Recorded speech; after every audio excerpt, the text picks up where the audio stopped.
I met a gypsy.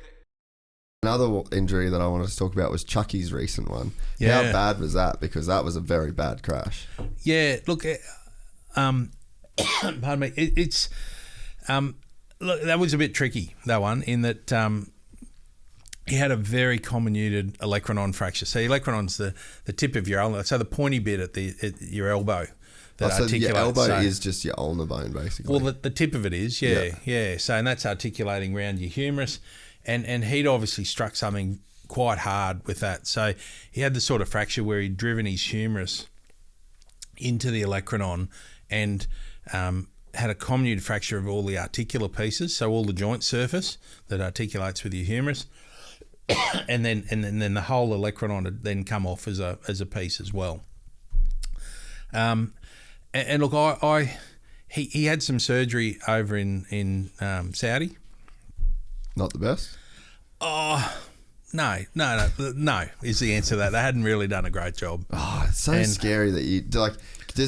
Would he have had to have got that surgery before he flew, or could you basically just be like, "Don't touch me, I'm going home"? Look, in the situation, you've got to trust what the guy looking after you is telling you and the doctor's telling you. They told him he had to have it there. I find it so hard to trust those people. Yeah, and look, he as it was, they told him he should have it done before he came. They did some surgery, and then he was on his way home. But before he came, they sent his X-rays to his team of people in Melbourne, and one of the physios he works with down there, Tim Cole, who I know Tim well. Tim, yeah, great guy. Yeah. He did a long time. Like, we used to be on Racesafe together. Yeah. We used to do a lot of the races and things, and Tim actually. He must have shown someone the X-ray down there who went, "That's bad," and he sent the X-ray. He actually called me and said, "Look, can I send you an X-ray of Chucky and we'll have a look?" So he sent it through, and unfortunately, what they'd done, when it had fractured, it had spat out a lot of the articular pieces, so the cartilage-covered pieces that form your joint surface. Yeah, and they'd thrown a lot of them out, which is Bad part of news. the problem. Bad A news lot of bears. them were missing, and then. What they'd done was line up the outside shell, so the bit that's under the skin, and they'd wired that together really quite well. It looked great from the outside, but the problem was there was no inside and there was no articular surface. So instead of it being like this and wrapping around the humerus had descended into the bone and was actually sitting on the outer cortex, not the inner cortex, if you know what I mean. Like, it actually, there was nothing there to support it. Yeah. So he couldn't leave it like that. He would never have been able to move his elbow. So we really just had to take him back to theatre and try again. So we took him back. We took all the metalwork out with some of the pieces missing. So that's like doing a jigsaw with someone's hidden 7 of the pieces. You're trying to go, oh God, So you've got to open it up and almost turn it inside out. We found a few of the articular pieces had actually been pushed down inside the ulnar. So we could actually a couple pick of them out. That's so gnarly. And there were a couple there we could elevate. And between that, we probably found about half of his joint surface. So we pieced that together and sort of made it, like, used the humerus as a template. And then we got some of his bone from his hip, same process, and some bone putty, which is like a demineralised it's like putty, and it's made up of bone components, so it's a bit tacky. Yeah. And you can use that to sort of mix with the bone graft, so it's all a bit. You can mould it almost like a bit of plasticine, almost, not quite, but you can make it into a shape. And so what we did was got the articular pieces we could get together. Then reduce the ulnar again the way they'd put the outside part back together. And then what you've got to try and do is get wires through it. There was no plate that was going to hold it. It was just too mushed. So we had to get some wires through it. And you've got to sit them as close to those articular fragments. And they call it rafting. So you actually put pins. So if you're trying to support these pieces, you put the pins really sitting on the back side of them so they can't move. Yeah.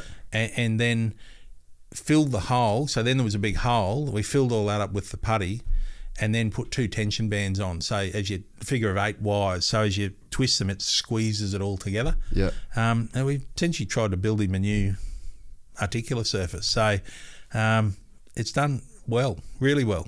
He looks good. You've seen him I riding was going to bikes. say, yeah, and then he goes and posts riding this weekend, and seems like he did an all right job. Yeah. So it's actually going extremely well. So we've taken the wires out since, because he wants to get ready for Dakar for next year. So once it all united, we've removed the wires, and he's going really well. How hard would he have had to hit the ground to cause that kind of damage? Oh, it clearly had a fair bit of force behind it. Like it was shattered. Like there was lots of little pieces. It's amazing that that's the only thing he broke.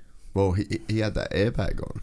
Yeah, right. Yeah, have you heard about that? No, I haven't seen the footage. Is there any? There's probably is no footage. I don't think there is footage of it. No. Have you seen those airbags go off? I've seen the airbags go off. Yeah. Yeah. So it was one of the he's one of the first guys. I think the Dakar the last couple of years has done it, but it's very new technology in the off-road. Well, they've had it in road racing for a while now. Yep. But I guess the algorithm's a little bit different.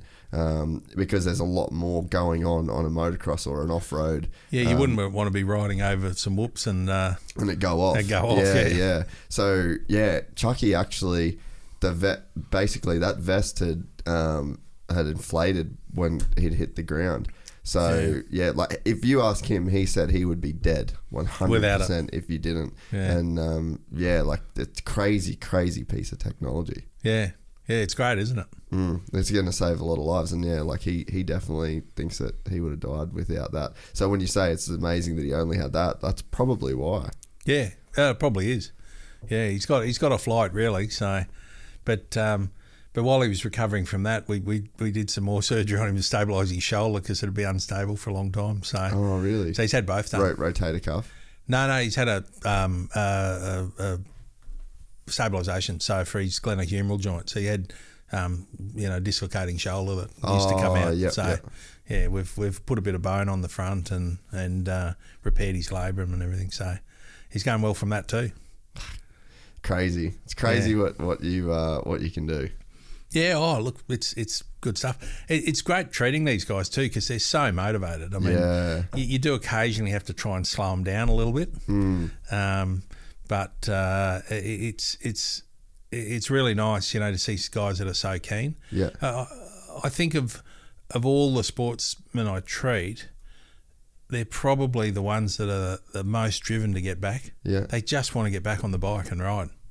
Like, whereas a lot of the other guys are, I'll take my time and I'll get back. And the riders are, they're on it. They want it. They like, I'll often operate them, and I see them the next morning and they say, "Can I ride this up?" And I say, "No, you can't ride this up." So,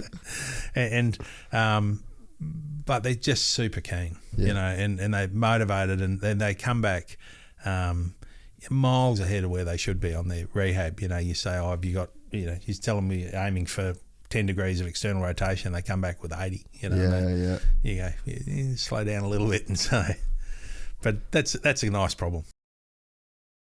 If you enjoyed this content, please like and subscribe. And to listen to the full 3-hour podcast, search Gypsy Tales in your favourite podcast platform or click the link in the description below. Gypsy Gang.